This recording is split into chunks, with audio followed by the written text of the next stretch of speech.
Kali ini kami dari kelompok 13 dan 14 akan mempresentasikan materi tentang asumsi-asumsi dasar behaviorisme. Saya Milenia Aziza, NPM 1913031025 sebagai pemateri 1. Asumsi dasar behaviorisme. Sebelum mempelajari lebih jauh, kita harus mengetahui apa itu behaviorisme. Behaviorisme atau aliran perilaku adalah filosofi dalam psikologi yang berdasar pada proposisi bahwa semua yang dilakukan organisme, termasuk tindakan, pikiran, atau perasaan, dapat dan harus dianggap sebagai perilaku. Teori behaviorisme ini menekankan adanya hubungan antara stimulus dengan respon. Para peneliti dan praktisi telah menemukan konsep-konsep dan prinsip-prinsip behaviorisme yang cukup berguna untuk mengetahui perilaku produktif di kelas maupun kondisi lain. Hal-hal yang mendasari sudut pandang behavioris adalah beberapa asumsi kunci sebagai berikut. Yang pertama, perilaku orang sebagian besar merupakan hasil dari pengalaman mereka dengan stimulus-stimulus lingkungan. Jadi, banyak behavioris awal berpendapat bahwa seseorang lahir bagaikan sebuah kertas kosong, tanpa kecenderungan bawaan untuk berperilaku. Nah, pengalaman-pengalaman inilah yang akan mengisi kertas kosong tersebut, membentuk atau mengkondisikan individu menjadi seseorang yang memiliki karakteristik dan cara berperilaku. Dan yang kedua, pembelajaran melibatkan perubahan perilaku. Behavioris mendefinisikan belajar adalah perubahan perilaku sebagai hasil dari pengalaman. Dan yang ketiga, pembelajaran melibatkan asosiasi antara stimulus dan respon. Dan yang keempat, pembelajaran kemungkinan besar terjadi ketika stimulus dan respon muncul dalam waktu yang bersamaan. Jadi ketika stimulus dan respon muncul dalam waktu yang bersamaan atau berdekatan, itu berarti ada kontinuitas atau persentuhan di antara keduanya yang akan meraih keberhasilan belajar. Dan yang kelima, atau yang terakhir, banyak spesies termasuk manusia belajar dengan cara-cara yang sama. Banyak prinsip behavioris berasal dari penelitian terhadap hewan. Sebut saja seperti Pavlov, Thorndike, ataupun Skinner. Mungkin kita sendiri bertanya-tanya nih, kenapa cara belajar manusia disamakan dengan cara belajar tikus di laboratorium? Akan tetapi, faktanya prinsip-prinsip behavioris yang dikembangkan dari studi hewan atau non-manusia ini seringkali cukup membantu untuk menjelaskan perilaku manusia. Selanjutnya adalah pengkondisian klasik tentang respon-respon emosional. Pengkondisian klasik dapat membantu kita memahami bagaimana seseorang mempelajari beragam respon tak disengaja, terutama respon-respon yang diasosiasikan dengan proses-proses fisiologis, emosi, dan aspek human function yang relatif tak dipikirkan lainnya. Saya akan memberikan contoh-contoh bagaimana respon emosional tidak menyenangkan dapat dipelajari melalui pengkondisian klasik. Kita masuk ke contoh yang pertama. Di sini ada contoh yaitu Bobby tidak masuk sekolah selama sebulan karena sakit. Ketika dia kembali ke sekolah, Bobby tidak tahu bagaimana caranya menyelesaikan tugas matematika tentang pembagian panjang. Nah, setelah mengalami sejumlah pengalaman mengerjakan tugas tersebut, dia akhirnya frustasi. Dia mulai merasa cemas setiap kali mendapatkan tugas pembagian. Dari kasus Bobby, kita dapat menarik bahwa netral stimulus yang dialami oleh Bobby adalah soal pembagian panjang, yang menghasilkan sebuah stimulus tak terkondisi yaitu kegagalan atau frustasi, dan menimbulkan respon tak terkondisi yaitu kecemasan sebagai respon terhadap kegagalan. Dari kasus Bobby kita dapat menarik kesimpulan nih. Jadi stimulus terkondisinya itu adalah soal pembagian panjang dan menghasilkan respon terkondisi yaitu kecemasan terhadap sebagai respon terhadap soal pembagian panjang. Seperti itu. Kita masuk ke contoh kedua. Seorang guru mempergoki siswanya. Jadi siswanya ini namanya Beth. Dia itu sedang menulis surat kepada teman sekelasnya waktu jam pelajaran. Guru tersebut kemudian membacakan isi surat itu di hadapan teman-teman sekelas, mengungkapkan informasi yang sangat pribadi dan ini sangat memalukan untuk Beth. Sekarang Beth merasa sangat tidak nyaman setiap kali guru tersebut mengajar. Dari kasus Beth ini kita bisa narik nih bahwa netral stimulus yang dialami oleh Beth yaitu adalah guru atau kondisi kelas tersebut.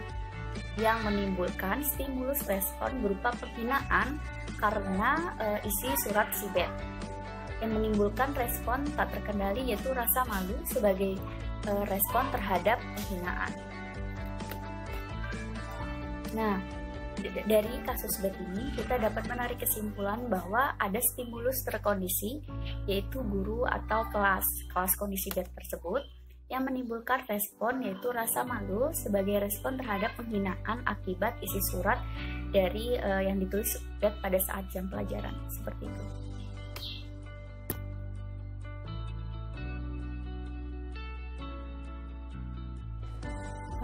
Di sini saya Anissa Fatrahma, NPM 1913-13-1037. Di sini saya akan menjelaskan tentang fenomena umum pengkondisian klasik. Jadi fenomena umum dalam pengkondisian klasik ini ada dua, yang pertama generalisasi dan yang kedua kepunahan. Nah, generalisasi ini maksudnya yaitu ketika orang mempelajari respon terkondisi terhadap suatu stimulus baru, respon yang sama terhadap stimulus yang serupa juga bisa terjadi. Nah, jadi fenomena inilah yang disebut sebagai generalisasi. Contohnya yaitu, misalnya ada seorang anak laki-laki yang merasa cemas dengan soal pembagian panjang dapat menggeneralisasikan respon kecemasannya pada soal-soal matematika lain. Contoh lain yaitu seorang anak perempuan yang mengalami penghinaan di dalam satu kelas dapat menggeneralisasikan rasa malunya di kelas lain juga. Selanjutnya yaitu kepunahan.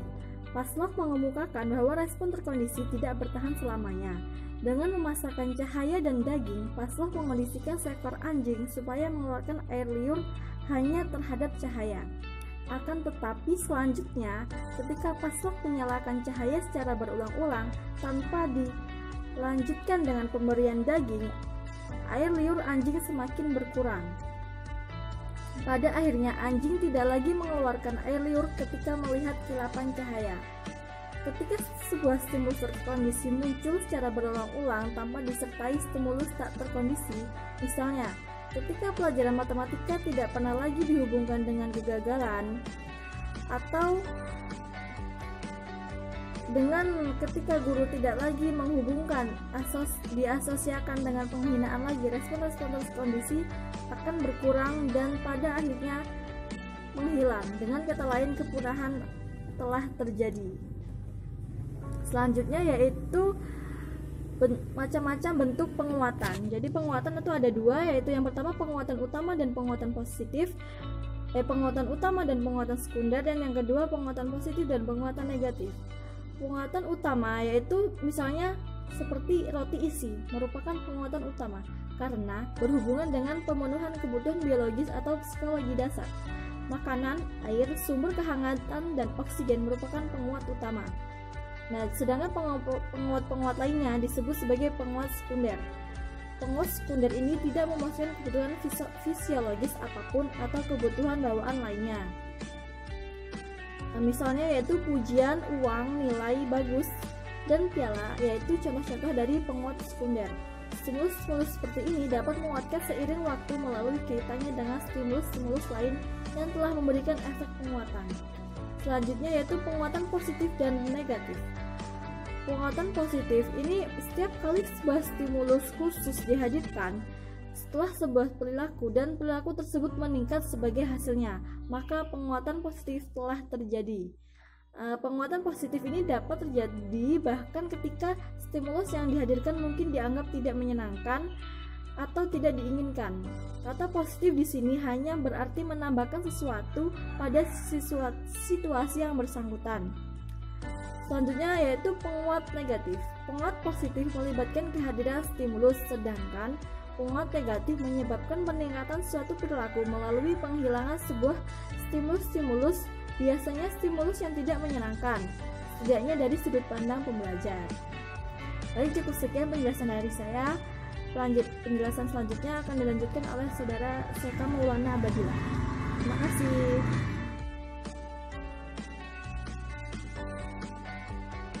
Halo, assalamualaikum warahmatullahi wabarakatuh. Selamat siang. Izin memperkenalkan diri. Nama Seka Maulana Abadillah, asal kelompok 13 dan 14 Psikologi Pendidikan kelas A. Di sini saya akan menjabarkan materi judulnya asumsi dasar behavioristik yang dengan subbabnya beragam bentuk hukuman. Dalam beragam bentuk hukuman ini terdapat beberapa bentuk, yaitu ada 4. Yang pertama adalah teguran verbal atau omelan, yang dimana pernyataan singkat yang mengkomunikasikan pesan bahwa perilaku tertentu tidak dapat diterima dan harus dihentikan. Yang kedua itu ada konsekuensi logis, logical consequences. Adalah sesuatu yang terjadi secara alamiah atau logis setelah siswa berperilaku tidak pantas. Dengan kata lain, konsekuensi logis merupakan hukuman yang pas dengan tindak kejahatan. Yang ketiga ada time out atau waktu habis.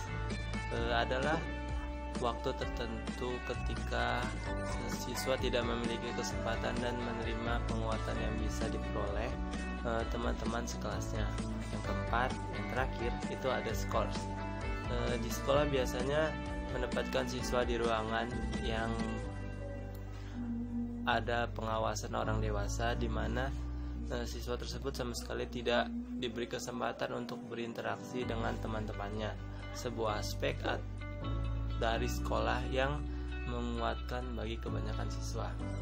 Bentuk hukuman yang dapat merusak perubahan perilaku yang diinginkan biasanya tidak direkomendasikan karena memiliki efek samping yang merugikan, menyampaikan pesan kontraproduktif, atau sebenarnya bertindak sebagai penguat bagi beberapa siswa.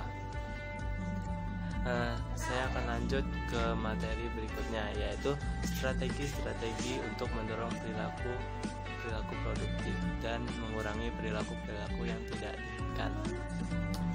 Mengaplikasikan prinsip-prinsip teori behavioristik ini untuk mendorong perilaku yang sesuai dan produktif sepanjang hari di sekolah. Biasanya meskipun beberapa konsekuensi tidak menyenangkan, tentu dapat mengurangi perilaku yang tidak diinginkan tersebut. Kebanyakan behaviorisme kontemporer itu menyarankan untuk mendorong perilaku positif serta mencari dan menguatkan apa yang benar dengan perilaku siswa. Sebagai guru contohnya, calon guru, kita harus yakin bahwa perilaku produktif siswa biasanya menimbulkan penguatan intrinsik dan ekstrinsik. Menguatkan penguatan secara efektif berbentuk perilaku baru, mendorong perilaku yang diinginkan melalui stimulus dan respons action tenden, pemberian sinyal coaching atau pengaturan kejadian. Teguran bentuk biasanya itu dilakukan secara stimulus dan respon. Ya, mungkin ini aja materi yang akan saya sampaikan, dan materi berikutnya akan disampaikan oleh teman saya berikutnya. Terima kasih.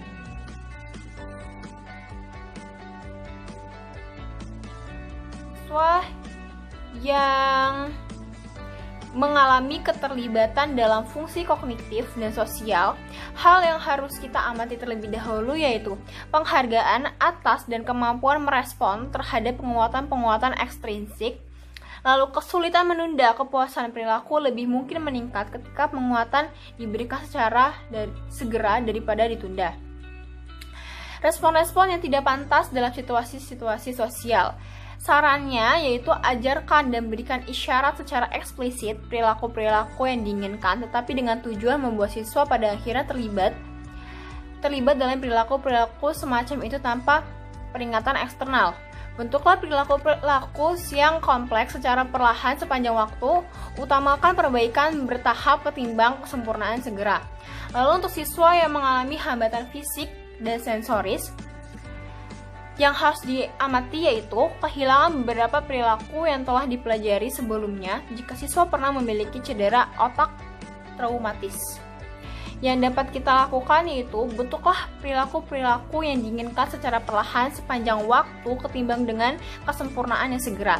Lalu yang terakhir untuk siswa dengan perkembangan kognitif yang maju, yang kita amati yaitu respon yang tidak biasa dan terkadang kreatif terhadap tugas-tugas di kelas. Yang dapat kita lakukan yaitu doronglah dan berilah penguatan terhadap respon-respon kreatif tersebut. Sekian penjelasan dari saya. Kurang lebihnya mohon maaf. Wassalamualaikum warahmatullahi wabarakatuh. Perilaku yang berbeda. Sebagai contoh, beberapa siswa mungkin diberikan penguatan karena menyelesaikan tugas dengan teliti dan mendalam. Ada juga beberapa siswa yang diberikan penguatan karena dia sudah menyelesaikan tugas dengan cepat, mesti tidak rapi. Dan berbagai siswa juga mungkin diberikan penguatan karena mengambil inisiatif untuk berinteraksi dengan teman-teman sebayanya. Lalu ada sementara siswa yang mungkin dihukum karena diejek atau diolok dengan teman sebayanya. Dalam beberapa contoh keragaman dan dalam perilaku siswa merupakan hasil dari perilaku yang berbeda, yaitu yang diberi penguatan dan didorong yaitu dihukum oleh beragam kelompok budaya pada anak-anak. Selanjutnya ada mengakomodasi siswa-siswa kebutuhan khusus, yaitu siswa-siswa dalam suasana inklusif. Yang pertama ada kategori siswa dengan kesulitan kognitif atau akademis yang spesifik. Karakteristik yang dapat diamati yaitu perilaku di kelas yang tidak sesuai dengan beberapa siswa lainnya, ada kurangnya kemampuan untuk menunda kepuasan, dan perilaku menghindari ketika menghadapi tugas-tugas yang menantang. Strategi yang disarankan yaitu doronglah generasi terhadap respon-respon baru.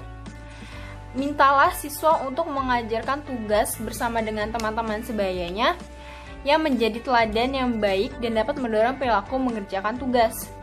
Lalu, nama saya Salsabila Alia Rahma dengan NPM 1913031043 dari kelompok 13. Di sini saya akan menyampaikan materi terakhir, yaitu menyikapi perilaku yang sulit di kelas.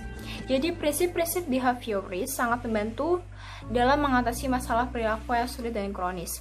Pendekatan-pendekatan ini sering direncanakan atau dilakukan oleh satu guru atau bahkan lebih guru, dibantu dengan psikolog sekolah atau spesialis lain. Analisis penerapan perilaku didasarkan pada asumsi bahwa masalah perilaku disebabkan oleh kondisi lingkungan masa lalu dan masa kini, serta memodifikasi lingkungan siswa saat ini akan mendorong perilaku yang lebih produktif. Banyak program menerapkan pendekatan multilevel, di mana interferensi dan dukungan berbeda dalam jenis dan intensitas tergantung pada berbagai perilaku bermasalah dan kebutuhan siswa. Pendekatan semacam ini disebut juga dengan sistem dukungan berlapis yang memiliki 3 tingkatan. Yang pertama yaitu mekanisme dukungan perilaku dan instruksional dasar diberikan untuk semua siswa. Sebagai contoh, sebuah sekolah dapat memiliki metode yang konkret dan sistematis mengenai penguatan secara eksplisit bagi semua siswa dengan perilaku yang diinginkan. Misalnya, catatan kehadiran yang baik dan keterampilan yang spesifik. Lalu ada tingkatan yang kedua, siswa-siswa yang tampak beresiko mengalami kegagalan di akademis maupun sosial, menerima interferensi secara personal yang disesuaikan demi membantu mereka agar lebih sukses di sekolah. Lalu ada tingkatan terakhir, yaitu tingkatan ketiga, siswa-siswa yang tampak hampir drop out atau keluar, terlihat dalam perilaku bermasalah karena kekerasan, menerima bimbingan satu-satu secara intensif, jika perlu pelayanan di luar sekolah atau bahkan psikiater. Lalu materi yang kedua ada keragaman dalam perilaku siswa dan reaksi siswa terhadap berbagai konsekuensi. Ketika mengambil perspektif behavioris, kita menyadari bahwa setiap siswa membawa riwayat lingkungan dan pengalaman masing-masing yang unik di dalam kelas. Dan keberagaman semacam ini merupakan alasan utama adanya pola-pola